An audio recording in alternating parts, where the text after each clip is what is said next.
You have been both a supporter and a critic of competition. What do you think is the value of competition for martial artists? I believe that the value of competition is in that it teaches you the true purpose of martial arts. And again, the true purpose of martial arts is being able to defend yourself and whatnot and all of these other things in real life. Yes, because let's say you win an ADCC gold medal, but you get slapped around by someone bigger and stronger than you at a bar. That people will talk about how sweet that gold medal is, but for the rest of your life, it'll feel pretty hollow. That wouldn't, that's not what we're looking for. But what I'm talking about, I guess, is what I believe competition develops if approached properly is proper focus, proper dedication. Because anytime you have a very defined goal and strong opposition, it will force you to be better, period. The better your opposition is, if you focus and you take what you're doing seriously, the better you become, period. People are better wrestlers today than they once were. People are better basketball players today than they once were. Military is better now than it was in the past because of all of the competition that has existed over the course of time. And if you go out competition, if you go out and just kind of bullshit it, if you're like, oh, I'm going to go out and see how it happens, like that's a cowardly way to approach competition, and that gets you nothing. That doesn't teach you to really do the right things. And the same thing, not properly preparing. Even if you win, that was a cowardly way to approach it because you intentionally left yourself an out, which was, if I win, oh man, I'm talented and blah, blah. And if I lose, it's, well, I mean, I didn't really train that hard. Well, if that's the case, then you shouldn't have been out there. Win, lose, or draw. I don't care if I've got a student that I think is going to win gold at the World Championships. If he or she does not train properly ahead of time, I will not allow them to go. And if they go, I will send them off the team. And hey, they can do what they want. They're a grown adult. I'm not the boss of them, but I am the boss of my team. I'm the boss of my gym. And that's not how we conduct ourselves. And it has way less to do about the physical, the result, than it does about the proper preparation, because proper preparation and proper focus and dedication over the long haul yields positive results. But most importantly, it's about, are we conducting ourselves in an honorable and respectable manner? So I believe that competition really teaches us that, because in the room, there's always like, oh, it was practice. Oh, I was kind of that happened today. The other thing, when you go to competition, everyone is on that day, because everyone is trained for that specific moment, and we'll see what happens. So you get the most honesty out of a time like that, and the higher the level, the better it gets, provided that there's not a lot of cheating. But regardless, from an athletic performance perspective, it is the most honest thing, and it's the toughest as well, because it takes courage and it takes some heart to really properly prepare and put it on the line, because you're risking horrible disappointment. Yeah. I've prepared so hard before and tried so hard, and I've won. And I've prepared other times and I've tried so hard and I've failed, and that hurts. It really hurts. It doesn't hurt nearly as much if you kind of half-ass it, because you didn't put that much into it. But again, that's how a coward approaches things. Right. If you're going to conduct yourself the right way, you prepare properly, you train hard, and then win, lose, or draw, you deal with the results. And that's what I believe is the real benefit of competition if approached properly. Do you admire somebody who sacrifices, like 10, 20 years of their life in that singular pursuit of competition towards a gold medal at the Olympics, say, which is most of the Olympians do? Goodness, absolutely. I mean, I admire anyone that's willing to sacrifice and willing to work hard in any area of life. Actually, a book that I'm reading again that I really, really like is Dune. It's I don't know. I'm kind of like sci-fi nerding out on everybody, but basically, one of the things that one of the things that the author was a guy named Frank Herbert, and it's widely regarded as one of the greatest science fiction novels ever, if not the preeminent. But anyway, one of the things he said, is if you search for freedom, you actually end up becoming a slave to your own desires, ironically. And if you search for discipline, you find liberty, because you're able to make yourself do what you want in the long run. Whereas if I'm like, oh, I'm going to do whatever I want all the time, and screw you, Dad, I'm going to do what I want. And that's kind of like a teenager type attitude. You end up getting into a bunch of nonsense. But anyone that's able, and again, this doesn't matter. It doesn't mean that it's athletic. It could be in any area of human endeavor, any area of life. It could be parenting. It could be military. It could be athletics. It could be business. It could be school. It could be anything.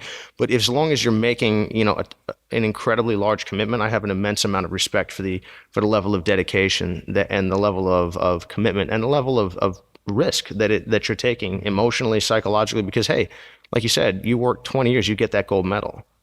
But there's other people that worked 20 years and got the silver. Most people. Most. Oh, so, yeah. Medal. Now, most people that think they work hard don't. I'll be frank. Like seriously, I said that in class the other day. Like again, it's like, I don't want to be too negative, but most people that think they work hard do not. And how do you know that if you're working hard or not? I think you know. But most people are not very honest with themselves. Most people would press a button, in my experience, they would prefer to look like the thing than be the thing. Right. And that's fine, but it really, I think Sun Tzu said it. It's like victory is reserved for those willing to pay its price, and there is a price. And now that doesn't guarantee that if you pay the price that you will have victory, but you guarantee. But I mean, from a physical perspective, but you will have the moral victory regardless, because you will have learned discipline. You will have shown not only to others, forget others. You do it not for others, but for yourself. You show that you are the master of your own mind and of your own body and of your own circumstance, and you can discipline yourself and focus, and you deny yourself certain things in the pursuit of something that is valuable to you. And that is incredibly useful in any area of life. And that's, I mean, not shocking to me why the same reason that you'll see guys that were, like high level military, like kind of big dogs in the SF world, get hired by, let's say, for instance, a Fortune 500 company. Because what would they know about business? Nothing. But also everything, because that level of focus and dedication, like you don't get to that level of ability in something by accident. And that's what I think, like, again, the value of competition and what they do competition only, it's as serious as it gets, because if you don't get the gold medal, you may not walk out of it. But basically, I have an immense amount of respect for anyone that is willing and able to, over the long haul, put that time in. But trying hard doesn't mean just getting on an Airdyne bike and walking off the mat or having to be carried off the mat. It means thinking, approaching, reassessing, reevaluating, saying, how could I be better? And it takes honest self-analysis. And also it takes a lot of times, because let's say, I think I'm doing well, but I have to say, hey, Lex, I mean, no matter how well I believe I look at myself, I'm still biased. I'm still looking at myself. What should I be doing better? I'm going to find other people that I respect and people that I think can tell me, and I'm going to ask them. And then I'm going to have the courage to listen to them and not just dismiss what they're saying out of hand. Okay. And if you're doing those things, then I believe that a lot of times you're working hard. But I know plenty of people that come in, it's just like in jiu-jitsu. There's plenty of people that have been training for 15 years that frankly suck.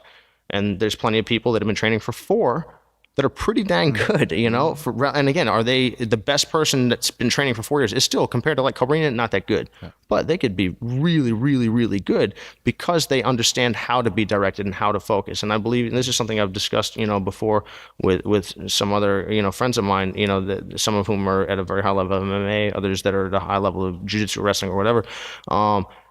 Look at guys like Randy Couture, guys like Rick Hahn. They're on their second career. They started MMA when they were like 32, and yet they got to the top. Maybe they weren't always champion, but they were freaking good. Why?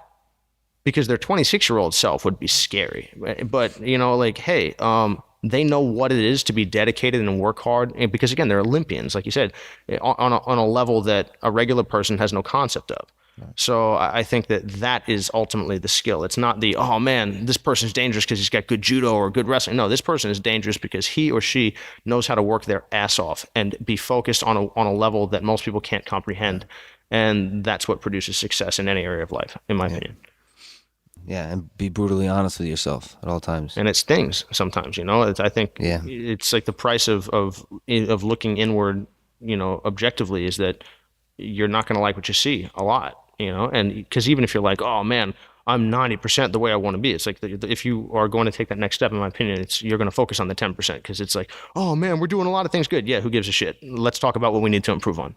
And that's a little bit less fun, but in the long run, I think it's what's going to drive you to a higher level. But at the same time, I think it's what makes a lot of people that are like that a little bit neurotic and nutty by a normal standard. Right. But again, you show me someone that's super well adjusted, and I'll show you someone that's probably not a high achiever.